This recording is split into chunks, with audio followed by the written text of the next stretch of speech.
We're going to take a look at that package by our foreign editor, Sophie Mokoena. But first, let's take you back. 1991 was when the ANC held its first conference after its unbanning. That was in KwaZulu-Natal.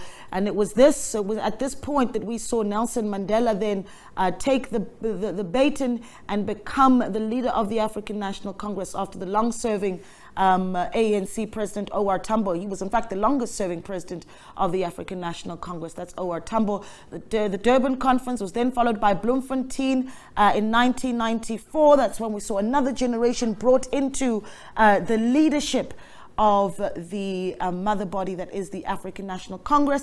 In 1997, in Mahikeng in the Northwest, Nelson Mandela handed over his leadership in that elective conference to Thabo Mbeki.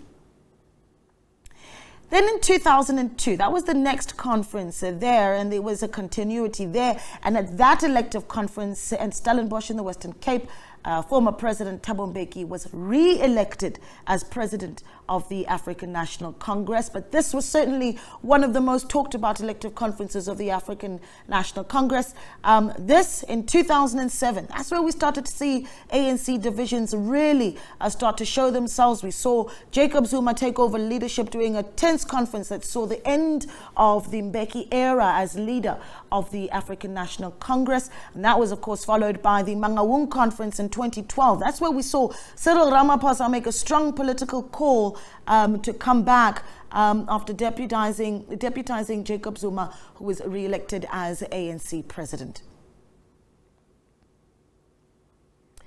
Nasrec followed in 2017, and that saw Jacob Zuma leaving office and Cyril Ramaphosa winning the position of president by a small margin. And of course, that's where we started to hear even the term CR17 started to be popularized around that era there.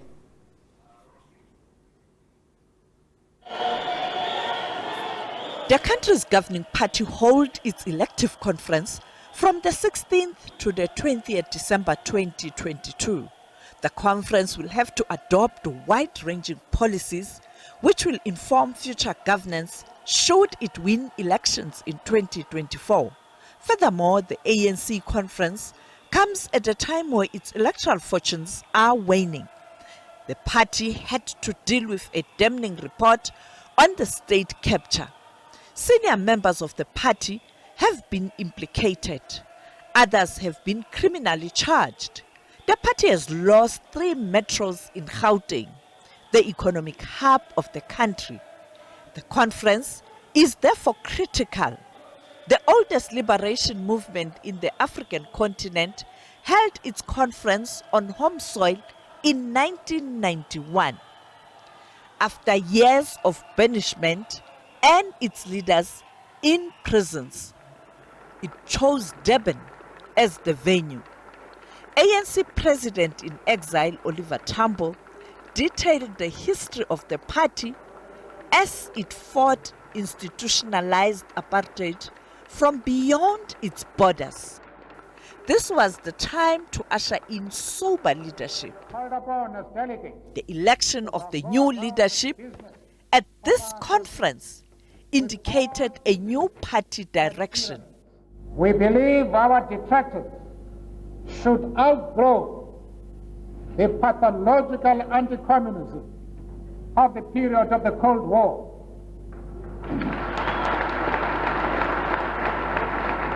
They must stop the red baiting and live up to the commitment they all express in favor of a multi-party democracy. The Bloemfontein Conference in 1994 saw Thabo Mbeki being elected as deputy president of the ANC. It became clear that he was going to be Madiba's successor. Oliver Tambo awulale ngoxolo wena obudala uzabalaza obudala uzabalaza. 5 years later, the ANC held another conference in Mafikeng. Here, the first seeds of divisions were planted. ANC stalwart Winnie Madikizela Mandela declined nomination when it became clear that some in the party wanted Jacob Zuma to be the deputy president. And a lighter moment from Nelson Mandela, who was leaving office. This is going to be the last opportunity for me to attend in this capacity.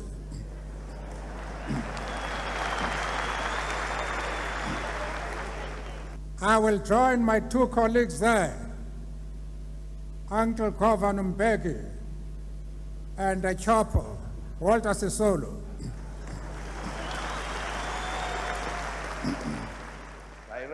Thabo Mbeki was elected unopposed at this conference. Once more, many thanks, Madiba, for who you are,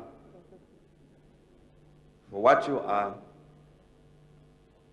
for what you've done for us and for our people, and for what you said today. The happiness of your people will be your reward.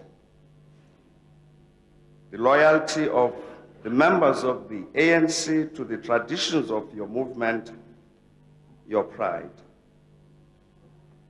We dare not and will not fail.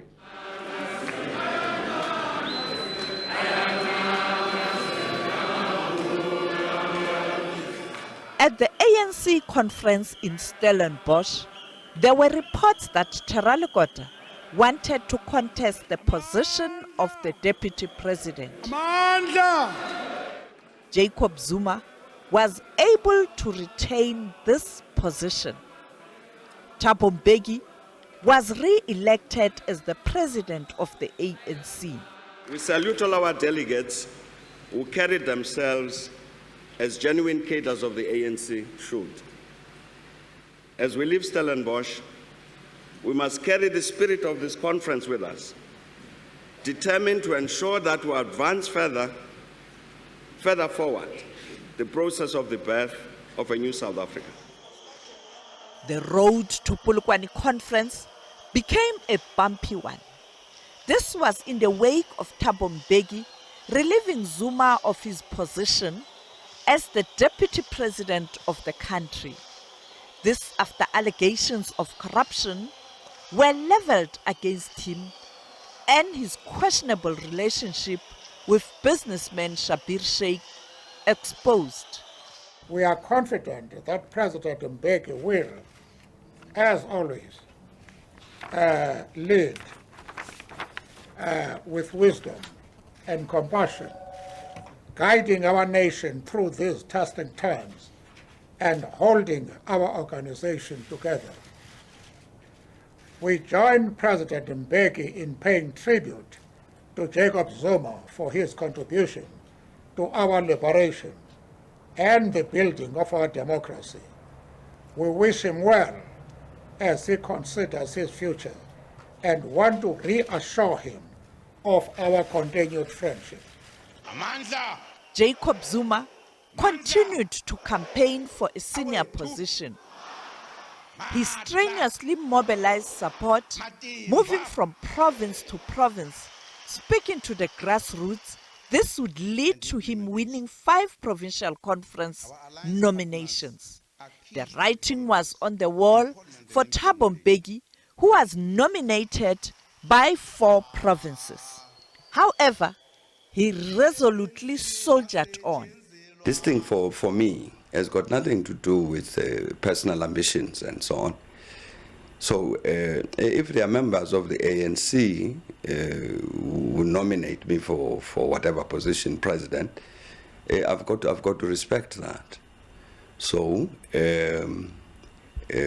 when our election, the ANC election commission comes and says, you've been nominated for president, are available, I'm saying I must respect that. Of course I will say yes, of course I'm available if members of the ANC want me to run for that.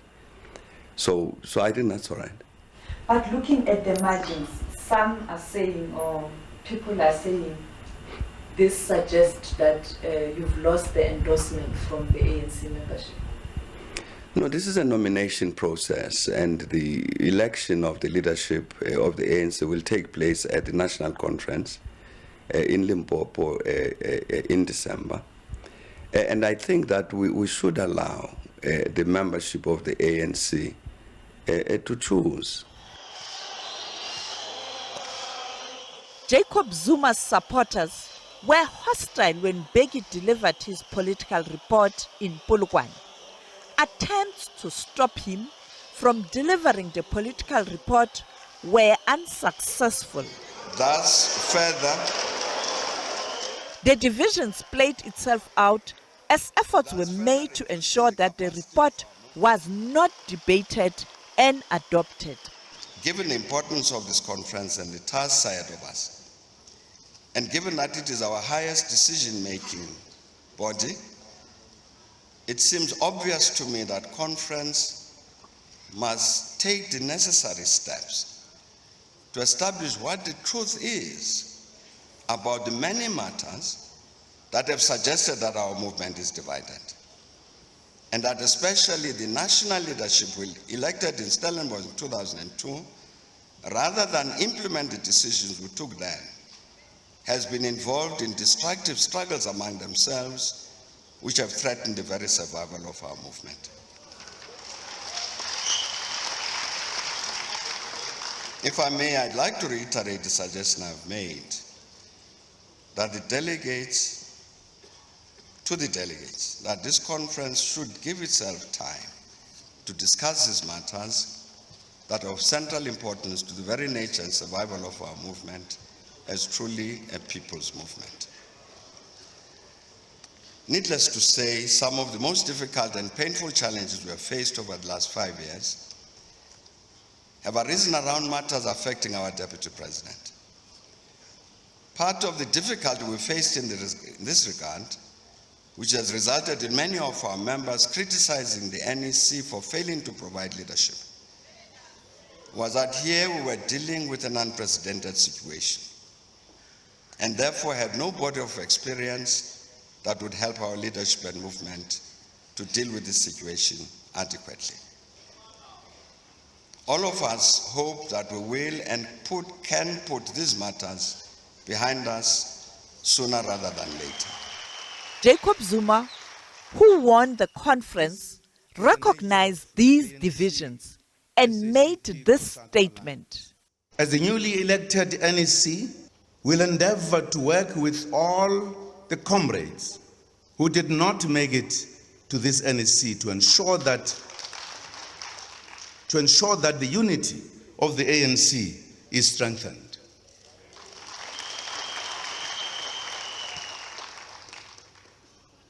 We are all ANC members who just happen to prefer a different set of leadership collectives, as it is our democratic right.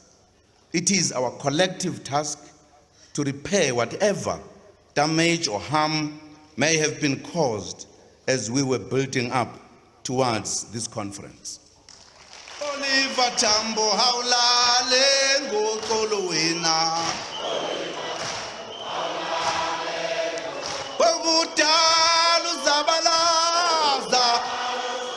But it was not to be, as the then president of the country, Thabo Mbeki, was recalled by the ANC NEC led by Jacob Zuma.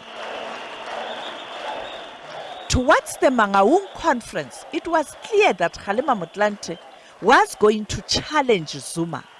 Some ANC members who were sympathetic to Jacob Zuma, Nomvula Mokonyane, David Mabuza, and Isma Khashule, decided to ask Cyril Ramaphosa to avail himself as ANC Deputy President.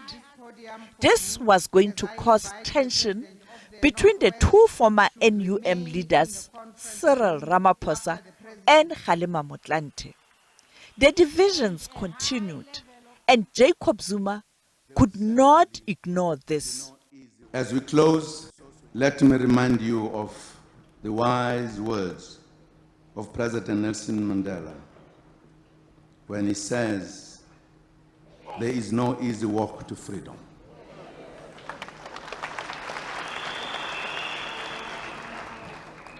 There will certainly be no easy walk to socio-economic freedom. Ngoba inde indlela esihambayo. Amandla! Amandla! Awethu! Matla! Yarona! Oh, hinde!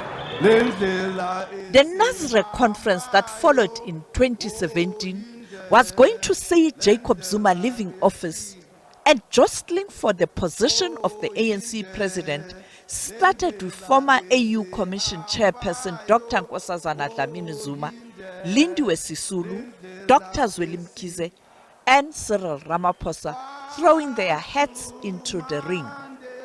It is at this conference where Cyril Ramaphosa was elected as the president of the ANC.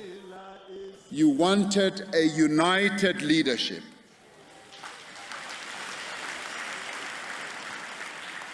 And some of you, and many of you may not be aware, have already crafted songs and composed songs about how you want this unity in the leadership that you have voted for should manifest itself. A number of you came singing up here to the podium. President Zuma, that was before you arrived. They came singing up here to the podium, and the officials were sitting here. They had already crafted songs about number 1, number 2, number 3, number 4, number 5, number 6. And 3 of them stood here, and they looked us straight in the eyes, and they said to us, "We want you to be a united leadership and serve the movement properly." I got a bit of a fright, but one young comrade looked me straight in the eyes and said, "Comrade President, we want this leadership to be united."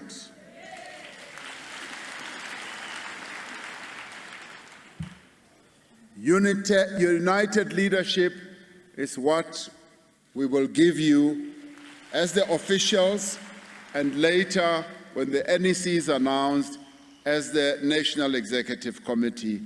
That we want to promise.